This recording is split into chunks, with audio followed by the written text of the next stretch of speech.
जय हिंद, वंदे मातरम। दोस्तों, स्वागत है आपका आपके अपने इस यूट्यूब चैनल पर। आज के इस वीडियो में रेलवे एनटीपीसी के लिए कुछ महत्वपूर्ण क्वेश्चन जीके जीएस के डिस्कस करेंगे, तो इस वीडियो को पूरा जरूर देखिए। यदि वीडियो अच्छा लगे वीडियो को लाइक करें, शेयर करें। चैनल पर पहली बार विजिट कर रहे हैं तो चैनल को सब्सक्राइब कर लें। पास ही में आपके बेल आइकन होगा, उसको भी दबा लें। इससे आने वाली सारी नई वीडियो नोटिफिकेशन आप सभी लोगों तक आसानी से पहुंच जाएगी। तो चलिए स्टार्ट करते हैं आज का वीडियो।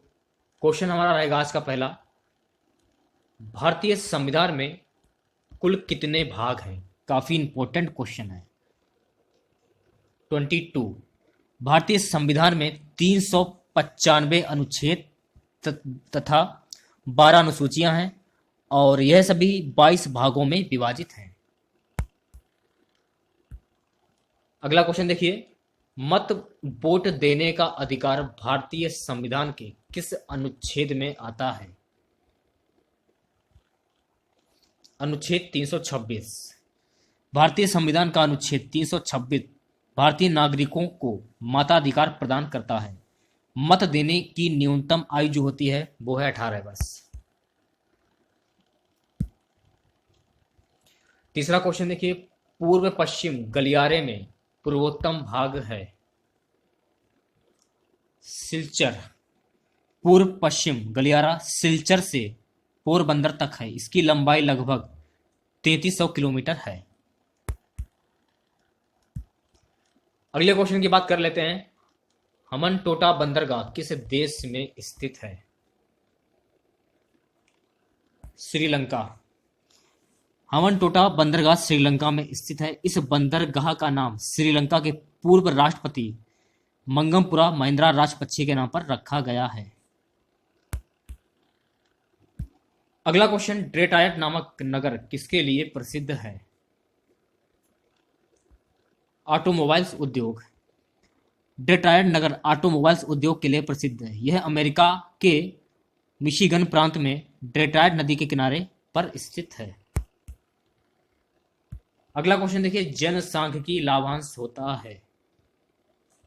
ऑप्शन जो ए है आपका बिल्कुल करेक्ट हो जाएगा। 15 से 59 वर्ष की कार्यशील जनसंख्या पर जनसांख्यिकी लाभांश 15 से 59 वर्ष की कार्यशील जनसंख्या को कहा जाता है। अगला क्वेश्चन, डाक संशोधन विधेयक में पॉकेट वीटो का प्रयोग किस राष्ट्रपति ने किया था? ज्ञानी जैल सिंह। तत्कालीन राष्ट्रपति ज्ञानी जैल सिंह द्वारा डाक संशोधन विधेयक में पॉकेट वीटो का प्रयोग किया गया था। अगला क्वेश्चन देखिए, महाराजा धीराज की उपाधि अपनाने वाला पहला गुप्त शासक कौन था? चंद्रगुप्त फर्स्ट। चंद्रगुप्त प्रथम महाराजा धीराज की उपाधि धारण करने वाला पहला गुप्त शासक था। यह गुप्त वंश के तीसरे शासक थे। इन्होंने 320 से 335 ईस्वी तक शासन किया था।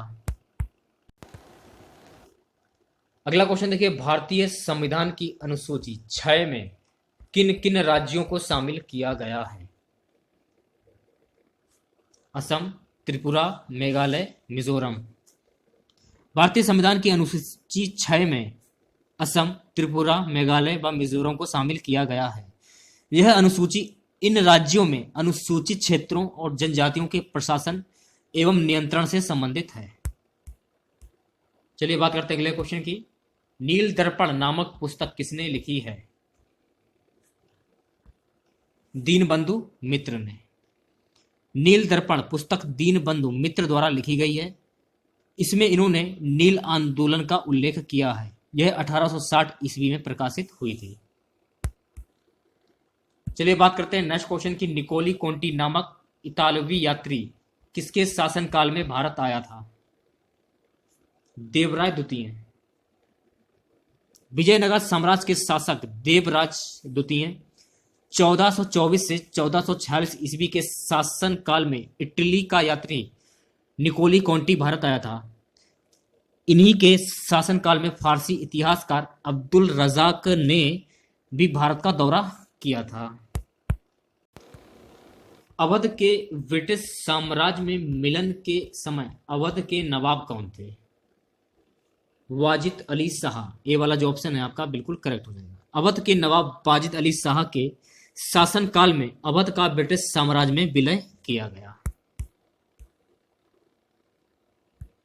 अगला क्वेश्चन देखिए, HSIS नामक उपग्रह का प्रक्षेपण किस यान से किया गया था? Option C PSLV C-43। सी वाला जो ऑप्शन है आपका बिल्कुल करेक्ट हो जाएगा। ऑस्ट्रेलियाई ओपन 2019 की महिला एकल विजेता कौन है? Naomi Osaka. जापान की नाओमी ओसाका ने ऑस्ट्रेलियाई ओपन 2019 की महिला एकल का खिताब जीता। अगला क्वेश्चन, बिहार का न्यूनतम जनसंख्या वाला जिला कौन सा है? शेखपुरा। 2011 की जनगणना के अनुसार बिहार का न्यूनतम जनसंख्या वाला जिला शेखपुरा है। अगला क्वेश्चन देखिए, असहयोग आंदोलन प्रारंभ होने का कारण क्या था? Rowlatt act. असहयोग आंदोलन जो हुआ था आपका 1920 से 22 के बीच में हुआ था, कि प्रारंभ होने का कारण जो था वो रॉलेट एक्ट था। घातक क्या है? लड़ाकू विमान। घातक लड़ाकू विमान है। ऑप्शन सी जो है आपका बिल्कुल करेक्ट हो जाएगा। ये आपका करंट अफेयर्स का क्वेश्चन है। वर्ष 2020 के लिए विश्व की स्थापत्य राजधानी किस शहर को घोषित किया गया? Rio de genre. ब्राजील के शहर रियो डी जेनरियो को वर्ष 2020 के लिए विश्व की स्थापत्य राजधानी के तौर पर चयनित किया गया है। अगला क्वेश्चन, रंग राजन कमेटी का कब गठित की गई थी? 2005 ईस्वी में। गरीबी मापन प्रणाली की समीक्षा हेतु 2005 ईस्वी में रंग राजन कमेटी गठित की गई थी। अगला क्वेश्चन, 1919 से 1920 में दरभंगा किसान आंदोलन के प्रमुख नेता कौन थे? स्वामी सहजानंद सरस्वती। स्वामी सहजानंद सरस्वती 1919 से 20 में दरभंगा किसान आंदोलन के प्रमुख नेता थे। अगला क्वेश्चन, प्रकाश संश्लेषण किससे होता है? क्लोरोफिल। प्रकाश संश्लेषण की क्रिया क्लोरोफिल द्वारा होती है। यह एक प्रोटीन युक्त जटिल रासायनिक यौगिक है। क्लोरोफिल के कारण ही पत्ती का रंग हरा होता है। भू-स्थिर उपग्रह पृथ्वी से कितनी ऊंचाई पर स्थित होता है? 36,000 किलोमीटर। पृथ्वी के चारों ओर परिक्रमा कर रहे उपग्रह की वह कक्षा जिसमें उसका परिक्रमण काल पृथ्वी के परिक्रमण काल में समान 24 घंटे हो तथा घूर्णन की दिशा पश्चिम से पूर्व के समांतर हो जाती है, ऐसे उपग्रह को भू-स्थिर उपग्रह कहते हैं। भू-स्थिर उपग्रह पृथ्वी से 36,000 किलोमीटर की ऊंचाई पर स्थित होता है। अगला क्वेश्चन, एक सींग वाला राइनो गैंडा किस राज्य में पाया जाता है? असम।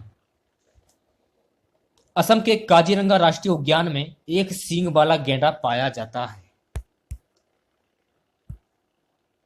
अगला क्वेश्चन, भारत का राष्ट्रीय वृक्ष कौन सा है? बरगद। तो डी वाला जो ऑप्शन है आपका बिल्कुल करेक्ट हो जाएगा।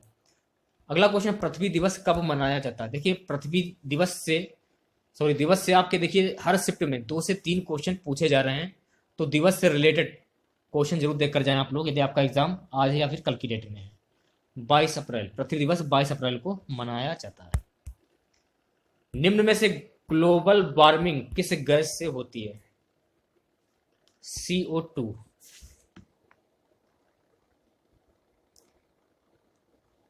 कार्बन डाइऑक्साइड ग्लोबल वार्मिंग के लिए मुख्य रूप से उत्तरदायी गैस होती है। अगला क्वेश्चन देखिए, उत्पादक और खाने के क्रम को क्या कहते हैं? खाद्य श्रृंखला कहते हैं। उत्पादक और उपभोक्ताओं के क्रम को खाद्य श्रृंखला कहा जाता है। अगला क्वेश्चन, आनुवंशिकता की सबसे छोटी इकाई क्या है? जीन। डी वाला जो ऑप्शन है आपका बिल्कुल करेक्ट हो जाएगा। जीन आनुवंशिकी की सबसे छोटी इकाई को कहते हैं। वह व्यक्ति में आनुवंशिक गुणों का निर्वाह करने का कार्य करते हैं। डी ऑक्सीजनित रुधिर शरीर में किससे आता है? दायां निलय। शरीर में अशुद्ध या ऑक्सीकृत रक्त महाशिरा द्वारा दाएं निलय में आता है और यहां से होता हुआ फुसफुस धमनी द्वारा फेफड़ों में ऑक्सीकृत होने जाता है। प्रारंभिक खाद्य नहीं है, यह क्वेश्चन में पूछा जा रहा है। प्रारंभिक खाद्य नहीं है दुग्ध, तो ये वाला जो ऑप्शन है आपका बिल्कुल करेक्ट हो जाएगा। अगले क्वेश्चन की बात करते हैं। भारत में प्रत्यावर्ती धारा एसी का मान है 50 HZ। भारत में प्रति धारा का मान 50 HZ निर्धारित किया गया है। टिक्का रोग किससे संबंधित है? टिक्का रोग मूंगफली से संबंधित है। टिक्का रोग, टिक्का एक कवक जनित रोग है जो मूंगफली की फसल पर उगता है। अगला क्वेश्चन ट्राइवेसिक एसिड है फास्फोरिक अम्ल। सी वाला जो ऑप्शन है आपका बिल्कुल करेक्ट हो जाएगा। फास्फोरिक अम्ल एक ट्राइवेसिक अम्ल है। इसका रासायनिक सूत्र H3PO4 है। अगला क्वेश्चन एस्कॉर्बिक अम्ल किस विटामिन का नाम है? विटामिन सी का नाम एस्कॉर्बिक अम्ल है। एस्कॉर्बिक अम्ल विटामिन सी का रासायनिक नाम है। विटामिन सी की कमी से कौन सा रोग होता है? स्कर्वी रोग होता है। अगला क्वेश्चन धातु जब अम्ल से अभिक्रिया करता है तो कौन सी गैस उत्पन्न होती है? हाइड्रोजन गैस उत्पन्न होती है। अम्ल से अभिक्रिया करने पर धातुएं हाइड्रोजन गैस छोड़ती हैं। चलिए बात करते हैं अगले क्वेश्चन की। इलेक्ट्रॉनिक विन्यास 2, 8, 7 वाला अधातु तत्व कौन सा है? क्लोरीन, तो बी वाला जो ऑप्शन है आपका बिल्कुल करेक्ट हो जाएगा। जाइलम का क्या कार्य होता है? जल संवहन। जड़ों से पौधों के अन्य भागों तक जल को पहुंचाना जाइलम का प्रमुख कार्य होता है। रासायनिक परिवर्तन नहीं है। पानी का उबलना, ये वाला जो ऑप्शन है आपका बिल्कुल करेक्ट हो जाएगा। जड़ों से पौधों के अन्य भागों तक जल का पहुंचना जाइलम का प्रमुख कार्य होता है। अगला क्वेश्चन H2SO4 की संयोजकता कितनी होगी? 7। तो डी वाला जो ऑप्शन है आपका बिल्कुल करेक्ट हो जाएगा। साबुन का सह उत्पाद है, साबुन का सह उत्पाद होता है ग्लिसरॉल। इनमें से सही कथन चुने। द्रव्यमान हमेशा स्थिर रहता है जबकि भार बदलता है। गिलास में पानी पर बर्फ तैर रही है, यदि बर्फ पिघल जाए तो आयतन पर क्या प्रभाव पड़ेगा? आयतन वही रहेगा। सी वाला जो ऑप्शन है आपका बिल्कुल करेक्ट हो जाएगा। मध्य कण में इनमें से कौन सी हड्डी नहीं पाई जाती है? हेमेट, डी वाला जो ऑप्शन है आपका बिल्कुल करेक्ट हो जाएगा।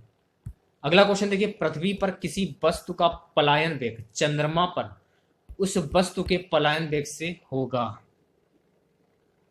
अधिक, तो बी वाला जो ऑप्शन है आपका बिल्कुल करेक्ट हो जाएगा। 18 कैरेट सोने में सोने का प्रतिशत कितना होता है? 75% होता है। डी वाला जो ऑप्शन है आपका बिल्कुल करेक्ट हो जाएगा। 18 सोने में 75% शुद्ध सोना होता है। इसे 750/1000 सोना भी कहा जाता है। 24 कैरेट सोने में 100% शुद्ध सोना होता है। अगला क्वेश्चन देखिए, लोहे के गलवनीकरण में कौन सी धातु प्रयुक्त होती है? Zn। लोहे पर गलवनीकरण की प्रक्रिया के लिए जस्ता धातु का प्रयोग किया जाता है। यह प्रक्रिया लोहे को जंग से बचाने के लिए की जाती है। सबसे पहले किस जीव को अंतरिक्ष में भेजा गया था? ऑप्शन डी कुत्ता।